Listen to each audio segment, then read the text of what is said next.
Hi everyone, Reviewer here. This time we're reviewing on Captain Carrot and his Amazing Zoo Crew, issue 11. Now the story I'm mainly gonna be covering is Rubberduck battles the sinister Salamandroid.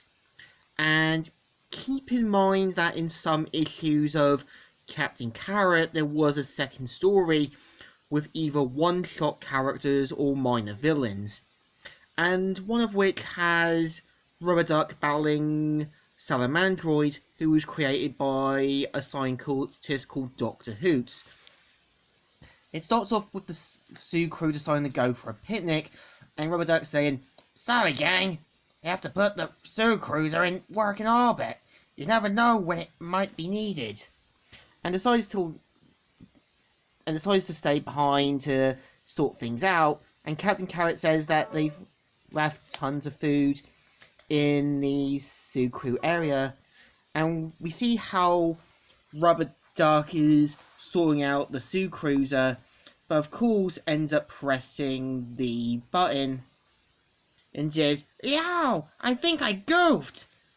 Whoa-wee, at least I'm still alive after coming out of the side of the turbojet. Is there a Q scout handy? One good at untying knots?" I see him doing monitoring duties and that, and we see how the Salamandroid comes up onto the building and slowly enters in, where we see how Rubberduck tries to get a bite to eat, and him thinking to himself, "I really should go out there myself. If I have to see whatever Harry Holmes beats Kangahoney. TKO. Got my snack. I'll feel right in."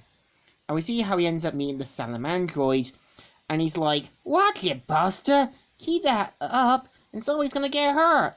Me, for instance. Such in my purpose, feathered one." And we see how he decides to take off the gloves, but finds out his body is hot as an oven. But of course, Salamandroid ends up being fling across the room, and mainly asks about his origin, which Salamandroid explains that he was created by Dr. Hoots after he got paroled. And keep in mind, Dr. Hoots was in issue 5 of Captain Carrot and his Amazing Zoo Crew. And after explaining his origin, says, "And now, will his revenge be complete?" "Yeah, sudden move. Was hardly expected, Lips." And of course tries to fling the rocks back at him after he throws them. And of course we see they end up falling into Captain Carrot's carrot pool. And after fighting inside the water, we see how he realizes the sun is what powering him and decides to trap him in, but realizes he can't really keep him contained forever, so has him tied up, with Captain Carrot saying, "Hey Bird, what happened to our rec room? And I do mean wrecked."